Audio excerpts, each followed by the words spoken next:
Hey everyone, welcome to Liquis Learn, where we share how we build websites at Liquis. This is our first series, Wix Studio Best Practices, and today's topic is working with typography. Every great website starts with a strong design system. Typography is one of its most important foundations, yet it's often treated as an afterthought. Many projects begin by designing sections first and adjusting typography along the way. The result? Inconsistent heading sizes, unnecessary overrides, and a website that's difficult to maintain. At Liquis, typography is one of the very first things we configure before designing any page. In this video, we'll show you how to build a scalable typography system in Wix Studio, one that's consistent, responsive, easy to maintain, and ready for real client projects. Let's get started. Understanding fonts versus text styles. Before configuring your typography system, it's important to understand one of the most fundamental concepts in Wix Studio, the difference between fonts and text styles. Fonts define the typeface used across your website. Whether it's Montserrat or Source Sans Pro, changing your primary or secondary font updates the typography across your entire project. Text styles, however, define how those fonts are used. Each text style controls the font family, size, weight, line height, letter spacing, and other formatting properties for a specific type of content, such as heading 1, heading 2, or paragraph. This separation is what makes typography scalable in Wix Studio. Instead of manually styling individual text elements, you're creating a reusable system that every page can inherit from.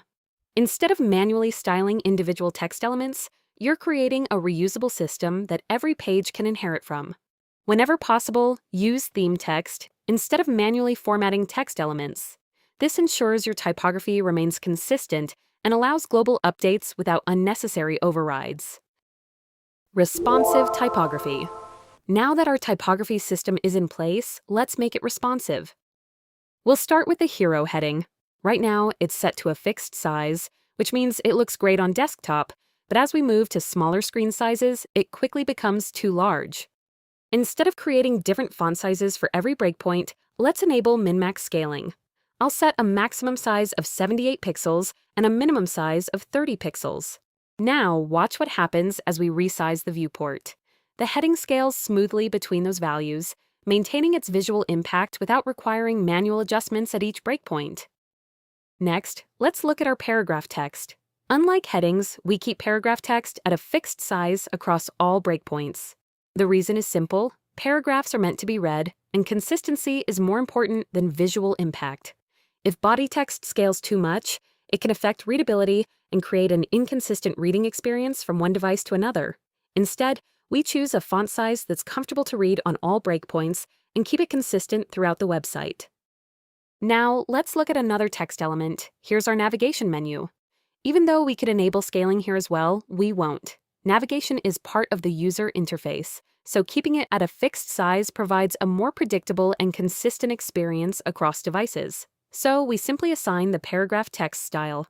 The same applies to buttons and smaller labels. At Liquis, we use responsive scaling where it improves the design, primarily for large display text, while keeping body text and interface elements consistent. Avoiding unnecessary overrides. The fewer unnecessary overrides you create, the easier your typography system becomes to maintain, update, and scale. Let's see why. Here, all of our section headings are using the Heading 2 text style. If we decide to increase the size of every section heading, we don't need to edit them one by one. We simply update the Heading 2 text style in Site Styles. Notice how every Heading 2 across the website updates automatically. Now let's manually change the size of just this one heading. Notice the override indicator, which is an asterisk. Whenever you see this indicator, it means that there is an override. If we update the Heading 2 text style again, every linked heading updates, but this overridden heading remains unchanged. That's why, at Liquis, we use overrides only when they're genuinely required. Keeping text elements connected to their theme text styles makes typography updates simple, predictable, and easy to maintain. Performance and best practices. Typography also has a direct impact on website performance. Here are a few best practices we follow at Liquis on every Wix Studio project. First, limit the number of font families. In most cases, 1 or 2 fonts are all you need. If your design requires additional variation, use different font weights before introducing another font family. Like you see on this website, we have used 2 fonts, but for heading 1, we have increased the weight of the primary font. Next, only use the font weights you actually need. Loading every available weight increases the number of font files your visitors need to download, which can impact page performance. When choosing fonts, system fonts are generally the most performant because they're already installed on the user's device. If your project requires custom fonts for branding, use them thoughtfully and avoid adding multiple custom font families unless they're genuinely necessary. Finally, if you're using custom fonts, make sure fallback fonts are configured so your visitors aren't left staring at invisible text. While fonts download, the browser can automatically switch to a similar font, maintaining readability and providing a better user experience. At Liquis, we treat typography as part of the website's design system, not just a visual decision, but one that also impacts performance, consistency, and long-term maintenance. Typography Enhancements. Once your typography system is in place, you can start using features like text effects, blend modes, and animations to enhance your design. Text effects can be a great way to add emphasis or improve contrast, especially in hero sections, but use them selectively. Adding effects to every heading quickly becomes distracting. The same applies to blend modes. They can create interesting visual compositions when text overlaps images or backgrounds, but readability should always come first. And finally, animations.